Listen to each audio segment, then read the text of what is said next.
Oi pessoal, aqui é o professor Maxwell de História e hoje eu vou dar aula para o 9º ano. O nosso assunto de hoje vai ser a República Democrática no Brasil e vocês vão ver e acompanhar isso aí tudo pela página 242 do livro de vocês, tá bom? Nós vamos começar a falar, antes de eu falar do Eurico Gaspar Dutra, eu tenho que falar o que aconteceu com o Brasil, certo? Antes das eleições de 1946. O Brasil, quem era presidente na época era Getúlio Vargas, certo? Que tinha vindo desde 1930 até 45 e 37, ele botou lá a ditadura, o Estado Novo, tudo isso a gente aprendeu, tá? E o Getúlio Vargas, ele queria até se manter no poder. O pessoal começou a fazer uma campanha para tirá-lo do poder, e teve uma campanha chamada Queremismo, Queremos Getúlio, e só que essa campanha ela não vai muito à frente. E aqueles oficiais que colocaram ele no poder lá, ajudou ele a entrar no poder lá em 1930, são os mesmos que vão tirar ele do poder em 1945, no caso Pedro Góes Monteiro, tá? Que fala assim, ó, meu amigo Getúlio, deu o que deu, vamos sair, vamos começar um novo Brasil a partir de agora. Então, Getúlio Vargas sai e vai lá para a terrinha dele, lá em São Borja, lá no Rio Grande do Sul. E vem as eleições de 1945. Quem vai vir candidato vai ser o brigadeiro Eduardo Gomes e Eurico Gaspar Dutra, o general Eurico Gaspar Dutra, tá? Que são os principais candidatos aí. E não esquecendo, o Eduardo Gomes ele vem candidato pela UDN, tá? Esse partido vai nascer depois aí do Estado Novo. Vai surgir vários partidos, tá? O UDN é um deles. Então, o brigadeiro Eduardo Gomes vai vir na sua campanha, Eurico Gaspar Dutra. Só que Eurico Gaspar Dutra, na sua campanha, não estava muito bem, não. Eduardo Gomes estava bem mais cotado para ser eleito. Mas aí, alguém foi lá em São Borja perguntar, e aí Getúlio, quem você vai apoiar para presidente? Claro que o Eurico Gaspar Dutra já tinha, né, o próprio partido, o PTB, já tinha lá pedido lá para uma ajuda do Getúlio Vargas. E aí? Aí o Getúlio Vargas falou, ó, eu vou votar no Eurico Gaspar Dutra, no general Eurico Gaspar Dutra. Se ele, caso fizer alguma coisa errada, eu vou ser a oposição dele. Mas, hoje eu voto para presidente Eurico Gaspar Dutra. Cara, teve uma virada de mesa aí. Eduardo Gomes, que nas pesquisas estava muito bem, e vai acabar perdendo para o Dutra. Eurico Gaspar Dutra, general, ele vai assumir o poder, incrível que pareça, ele ali, em 46, já começa a caminhar a Guerra Fria. Certo? E claro, o Eurico Gaspar Dutra vai escolher um lado, e o lado que ele escolhe é dos Estados Unidos. Para vocês terem uma ideia, o Brasil estava com os cofres cheios de dinheiro que Getúlio Vargas tinha deixado naquelas barganhas que ele fez na época. Se ele ficava do lado da Alemanha nazista ou ficava do lado dos aliados. Os aliados liberou muita grana para o Brasil. Tá? Então os cofres do Brasil estavam cheios. Aí o nosso amigo aí vai lançar o plano SALT. Esse plano, ele queria melhorar os transportes, alimentação, saúde, certo? Só que o Eurico Gaspar Dutra ele como se aliou aos Estados Unidos. Uma das coisas que ele vai fazer, por exemplo, vai acabar com o partido, o PCdoB, Partido Comunista do Brasil, vai cortar as relações, por exemplo, com a União Soviética, diplomaticamente, e vai começar a gastar dinheiro, esse dinheiro que ele dava lá para os Estados Unidos. Tanto é que um desses planos dele foi congelar o salário mínimo. Quando chegou no final do governo dele, o salário mínimo não estava valendo mais nada. Então, dentro do seu governo, não foi um governo muito bom. Esse governo dele, ele adquiriu alguns empréstimos, aumentando a dívida externa do Brasil com os Estados Unidos, certo? E também ele não vai fazer nada, os cofres do Brasil vai ficar vazio, além de congelar o salário mínimo, proibir greve e um monte de coisas que ele era, né, não vai fazer um bom governo. O governo dele não vai ser muito bom. Então aí vai vir as eleições, né? Ele vai de 46 a 1950 e vai ter as eleições de 1950. Aí o que acontece? Quem vai vir candidato vai ser de novo pela UDN Eduardo Gomes, tá? Que vai disputar essas eleições, vai ser Getúlio Vargas. Dizem que Getúlio Vargas no início não queria concorrer à presidência de novo. Só que o pessoal começou a ir lá em São Borja, perturbar ele, falar, pô, me apoia, Getúlio, me apoia, porque sabe que o povo, né, como ele fez um governo do Estado Novo, um governo bem populista, o povo gostava muito do Getúlio, né, o povo respeitava muito ele. Então, o que ele falasse, o povo ia atrás. Então, chegou no final e ele falou, não, eu vou vir candidato, que todo mundo temia. E Getúlio Vargas vai ganhar as eleições de 1950. Ele assumindo em 51, primeira coisa que acontece, o presidente dos Estados Unidos chega para ele e fala assim, ó, eu queria que você mandasse tropa lá para a Guerra da Coreia, das duas Coreias, para você apoiar lá. Aí Getúlio Vargas, não vou mandar ninguém não. É como assim não vou mandar ninguém. E ele fez uma política de não seguir a ideologia nem do capitalismo e nem do comunismo. Quer dizer, ele não queria se aliar aos Estados Unidos nem à União Soviética. Ele queria ser aquele terceiro mundo, como eu já expliquei para vocês. Então, eu sou terceiro mundo, não quero influência de nenhum desses dois países. Nós vamos seguir aqui a nossa política aqui. Uma das coisas que Getúlio Vargas vai fazer nesse governo dele, por exemplo, é que já estava começando a acontecer no governo Dutra, mas ele vai fortalecer e criar a Petrobras. E vai dizer, o petróleo é nosso. Porque Eurico Gaspar Dutra, ele queria botar o petróleo do Brasil na mão das empresas estadunidenses. Getúlio Vargas, quando assume o poder, ele acaba com isso. Não, o petróleo é nosso, não quero saber aqui de empresas estrangeiras explorando o nosso petróleo. Tá? Então, tanto é que tem uma foto, né, que eu acho que... tá até aqui, até essa foto lá na página 243, quando ele põe a mão lá no petróleo e levanta a mão toda preta, né, de petróleo. E ele diz, o petróleo é nosso.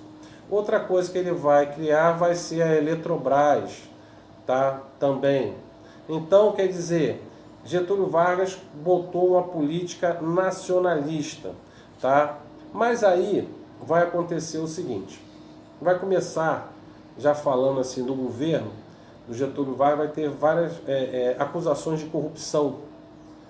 Então, tem um camarada chamado Carlos Lacerda, que foi conhecido como Corvo, porque ele só vestia de terno preto, ele foi até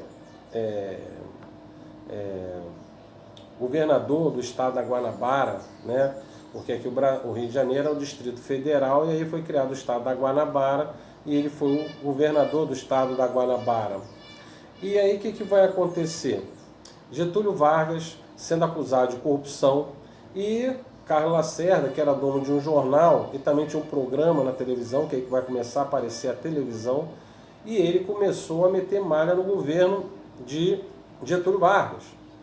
E quando Getúlio Vargas falava, ele falava assim, ó, por baixo do Palácio do Catete, né, passa um rio de lamas, né? Aí o Getúlio Vargas respondia, não passa um rio de lamas, passa um rio de lamas aqui. Aí o Carlos Lacerda respondia de novo, não, rio de lamas não, para corrigir, um mar de lamas, né? Então, quer dizer, ele começou a atacar o governo de Getúlio Vargas. Aí, o Getúlio Vargas tinha um chefe,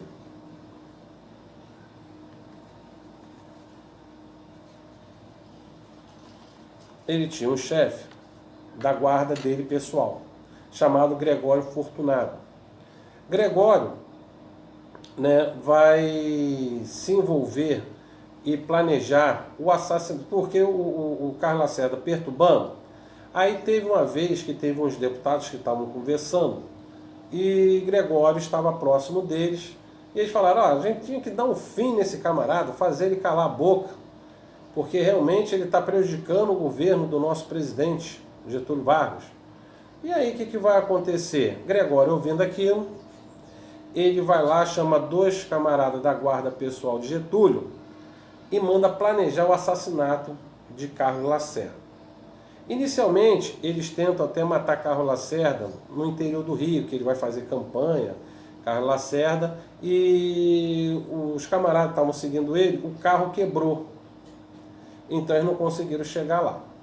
Aí numa bela noite, né, isso já em 1954, numa bela noite, eles falam assim: é hoje que a gente vai matar Carlos Lacerda. Então, os camaradas chamam um táxi, né, pegam um táxi lá na porta do Palácio do Catete, certo? E vai até Copacabana, ali na Toneleiros, onde Carlos Lacerda morava, e ficou de tocaia. Aí o que vai acontecer? Quando o Carlos Lacerda chega em casa, certo? Ele vai descer do carro. Então, na época, tinha um oficial da aeronáutica que estava fazendo a guarda pessoal do Carlos Lacerda, que eu esqueci o nome desse tenente. Tenente Rubens Vaz. Tá? Tenente Rubens Vaz fazia a segurança, era da aeronáutica, certo? E o que acontece? E vem um camarada armado, atravessa a rua para atirar em Carlos Lacerda. Quando Rubens Vaz vê, se atraca, se briga lá com o camarada. E começa a brigar e a arma dispara e acerta, né, no caso, o tenente Rubens Vaz, que ele ferido, e dizem, e o Carlos Lacerda sai correndo para a porta do prédio, ele está até com o filho dele, e falou assim: meu filho, corre e pega a minha arma. E o filho dele subiu para pegar a arma. Só que um dos disparos pega no pé de Carlos Lacerda. E assim os caras saem fugindo, pegam o carro, o táxi e fogem. Só que naquela confusão, uma das pessoas que estavam lá e assistiram o que aconteceu, anota a placa do carro.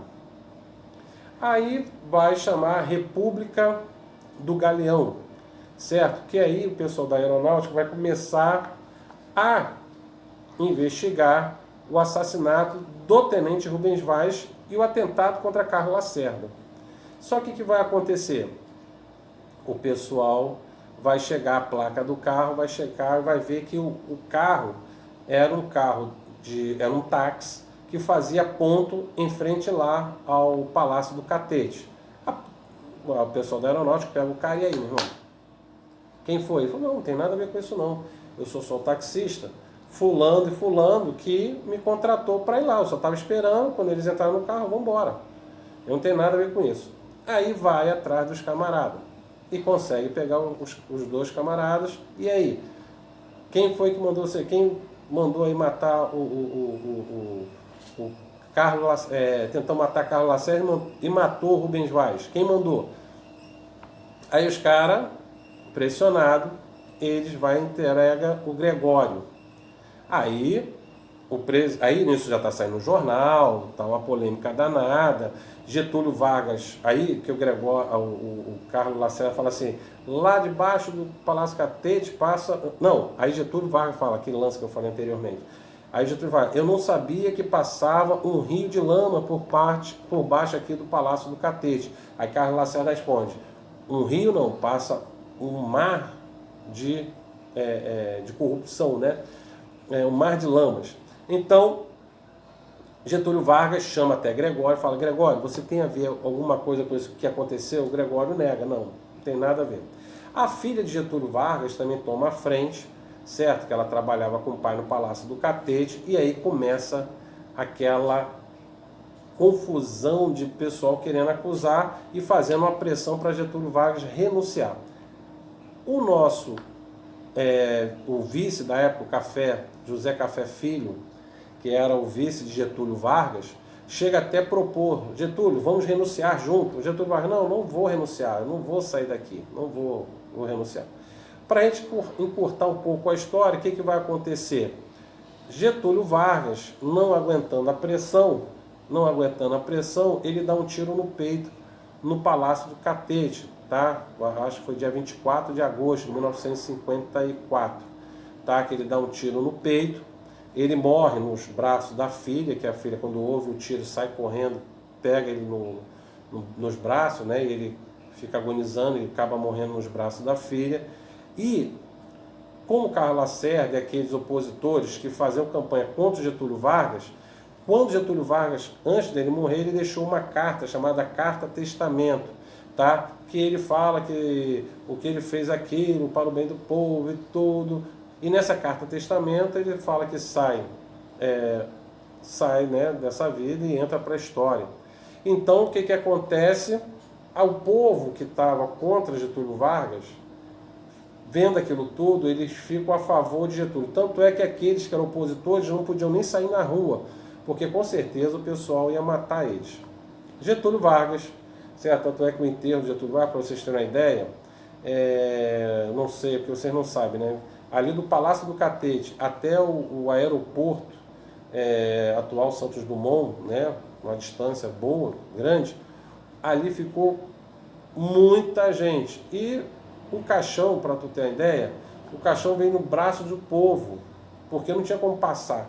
Então o caixão foi levado pelo povo até o aeroporto e de lá foi levado para São Borja, onde Getúlio Vargas foi enterrado na sua terra natal. Tá? E quem vai assumir a presidência vai ser José Café Filho, que é o seu vice, e vai ter no ano seguinte novas eleições. E aí quem vai vir candidato vai ser Eduardo Gomes de novo contra Juscelino Kubitschek. Juscelino Kubitschek, ele era médico, certo? E ele já tinha sido prefeito de Belo Horizonte, por exemplo. Lá ele fez bom governo até. E quando ele concorre contra Eduardo Gomes, sendo que ele consegue se eleger presidente, mas ele não alcança os 50%. Como assim, professor? Um exemplo. Hoje em dia, na nossa Constituição... eu até esqueci de falar, tá, gente? A Constituição de 1946, que foi no governo do Eurico Gaspar Dutra, tá? E lá falava que o governo federal agora tinha 5 anos de mandato, tá? O Eurico Gaspar Dutra queria 6, mas no final dão 5 anos para ele, tá? Pela nova Constituição, agora de 1946, o presidente ficava no poder no período de 5 anos, tá? Então, Juscelino Kubitschek, quando faz a campanha dele, tanto é que ele vai falar que o Brasil vai crescer, né, 50 anos em 5. Quer dizer, nos 50 anos que o Brasil não desenvolveu, ele, nos 5 anos de mandato dele, ele ia fazer. Mas nas eleições, né, isso da campanha dele, nas eleições, quando ele vence as eleições, Carlos Lacerda começa a fazer uma campanha, de novo, Carlos Lacerda, falando que ele não pode assumir porque ele não alcançou pelo menos 50% de votos, de preferência do povo. Tá? Porque pela Constituição, que eu ia falar, a Constituição hoje do Brasil é o seguinte: você tem que ter 50% mais um voto, 51%, tá? Para você ser eleito. Se o camarada tiver 45, o outro teve 46, mesmo tendo 46 e os outros votos foram para outros candidatos, ele não pode assumir, vai ter segundo turno. Nessa época não existia esse negócio do segundo turno, mas Carlos Lacerda falou: não, mas não pode assumir. Ele não teve lá, não alcançou pelo menos 50%.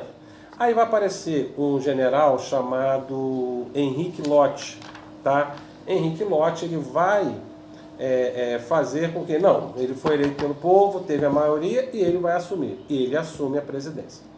Juscelino Kubitschek, ele faz um governo populista, né? E no seu governo, ele vai trazer, por exemplo, a indústria de base. E outra coisa que ele vai fazer, e também esqueci de falar também aqui dele, na campanha dele, ele falou que eram os 30 coisas que ele ia fazer no governo dele. No final virou 31 por causa de Brasília. Tá? Então, ele vai trazer a indústria de base, por exemplo, vai trazer a primeira indústria automobilística para o Brasil, a Volkswagen. Tá? Ele vai lançar o Fusca aqui no Brasil. Né? Não é que o Fusca já não existia, mas o fabricado aqui no Brasil. Tá? Outra coisa que ele vai fazer também é a construção de Brasília. E aí, para ele manter esse governo dele, ele teve que pegar muitos empréstimos, tá, com os Estados Unidos, e isso o Brasil fica super endividado. A dívida externa do Brasil, que já era grande, ficou imensa. Tá? E outra coisa, houve muita corrupção na construção de Brasília. Tá? Ele conseguiu, em 1960, no final do governo dele, ele consegue entregar Brasília, mas deixou várias dívidas, né, para o próximo governante, já que ele, para construir, tinha que ter dinheiro. Tá? Ao mesmo tempo que ele fez um bom governo em relação o crescimento, vamos botar assim, a nível industrial brasileiro, Brasília, né, uma cidade que foi planejado por, esqueci o nome dele agora, pelo arquiteto Oscar Niemeyer, lembrei, o Oscar Niemeyer, foi projetado por Oscar Niemeyer. Então, quer dizer, a cidade satélite. Então, ele vai fazer um bom governo e não vai. Por quê? Porque quando ele deixa o governo, a inflação está altíssima, o Brasil está devendo muito para os bancos internacionais mas em troca, entre aspas, né, ele trouxe a indústria de base e também construiu Brasília. Aí, como sabe, né, todo governo que tem muito dinheiro, existe muita corrupção. Aí vai vir para a campanha, tá? Aí já de 1960, quem vai vir candidato vai ser o nosso... A UDN vai lançar Jânio Quadros. E eu esqueci até de falar como funcionavam as eleições. Era o seguinte, o cara que governava, que era presidente, ele era candidato a presidente e tinha um candidato a vice. Então, as pessoas votavam nos dois candidatos. Às vezes podia calhar do vice de um candidato ganhar e o candidato presidente não ganhar, e o candidato do outro ganhar, mas seu vice não ganhar. Acontecia muito isso. Hoje em dia não, hoje na nossa nova Constituição, eu me lanço candidato, se eu ganhar as eleições para presidente, o meu vice vem junto comigo, tá? Mas naquela época não, existiam eleições para vice-presidente, então o cara tinha que votar para vice-presidente também. E uma das coisas que eu esqueci de falar também, que é tantas informações, tá? Que eu esqueci de falar do Getúlio Vargas, por exemplo, que vai se destacar João Goulart, que vai ser ministro do Trabalho. Lembra que eu falei para vocês que o Gaspar Dutra congelou o salário mínimo? João Goulart, quando assume o Ministério do Trabalho, a primeira coisa que ele faz é aumentar o salário mínimo em 100%. Getúlio Vargas fica doido, que começa uma pressão contra ele, mas no final ele mantém o aumento dos 100%, mas acaba mandando embora o João Goulart, tira o João Goulart como ministro do Trabalho, tá? É uma coisa importantíssima que eu estou lembrando, que era para falar para vocês verem como apareceu o João Goulart, tá? Aí voltando aqui, aí Jânio Quadros, que vai ser candidato em 1960, ele vai vir com a campanha Varre, Varre, Vassourinha, tá? Essa campanha dele é para varrer a corrupção do Brasil, tá? Tanto é que o símbolo é uma vassoura, tá? Tanto é que na foto da página 245 vocês estão vendo lá ele com uma vassoura na mão. A campanha dele era essa, varrer a corrupção do Brasil. E Jânio Quadros ganha as eleições, sabe? E o Jânio Quadros era um candidato que até então nunca perdeu nenhuma eleições. Ele foi vereador, foi deputado, foi prefeito de São Paulo, governador de São Paulo e agora presidente. Sendo que ele veio lançado pela UDN, tá? A UDN viu em Jânio Quadro a possibilidade agora deles conseguirem pegar a presidência da República. O Jânio Quadro ganha, só que ele começa a fazer coisas no governo dele que era totalmente contrário daquelas visões capitalistas. Por exemplo, ele vai condecorar Che Guevara, que fez parte da Revolução Cubana, né, quando Cuba se torna comunista. Então, como está na Guerra Fria, como o cara, tu vai condecorar um camarada que é comunista? Então estava na Guerra Fria. Então, se o cara começasse a falar, e a UDN era totalmente o capitalista, vamos botar assim.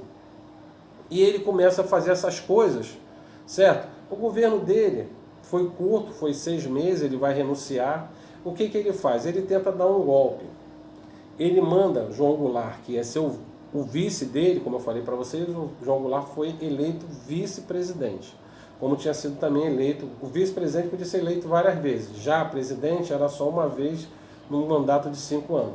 Aí João Goulart vai ser eleito de novo vice-presidente, e aí Jânio Quadro manda ele para a China, que já era lá a China comunista, e ele tenta dar um golpe aqui. O que ele faz? Ele renuncia, e na esperança, ele entra no avião e fala, vou para São Paulo. Ele sai de Brasília e vai para São Paulo, que ele renunciou.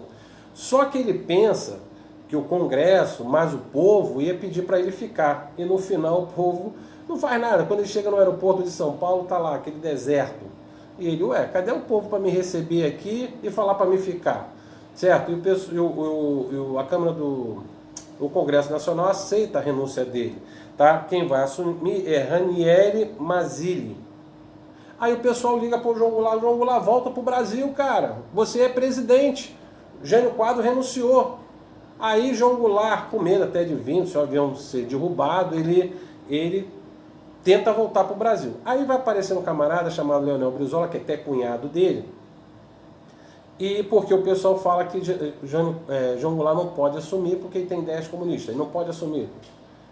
Aí o que acontece? Aparece Leonel Brizola fazendo campanha pela rádio, a campanha da legalidade. Essa campanha pedia para João Goulart assumir. Incrível que pareça, os militares falavam, não, o cara vai ter que assumir porque ele foi eleito pelo povo. Ele era vice, então ele vai assumir. O governo, os militares não fazem nada. Mas aí quando João Goulart chega aqui, eles mudam a Constituição e fala o seguinte, João Goulart, você é presidente, tá? Mas agora nós vamos ser um sistema parlamentarista. Vamos ter o presidente, mas vamos ter o primeiro-ministro. Mas quem manda é o primeiro-ministro. O presidente é só uma figura decorativa. E quem vai ser o primeiro-ministro vai ser Tancredo Neves. E só que o povo o pessoal não vai gostar muito disso não, tá? E o que vai acontecer? Tancredo Neves como primeiro, aí vai ter um plebiscito. Esse plebiscito, o povo tinha que escolher ou governo parlamentarista ou presidencialismo. E o presidencialismo ganha, e aí João Goulart vai assumir realmente como presidente da República, tá? Aí ele primeiro tenta lançar o plano trienal, tá? Esse plano era com meta de 3 coisas que ele queria fazer, né? Diminuir a inflação, a dívida externa e fazer a reforma agrária. Só que não dá muito certo. Mas aí mesmo assim ele insiste. E ele, em 1964, ele fala assim...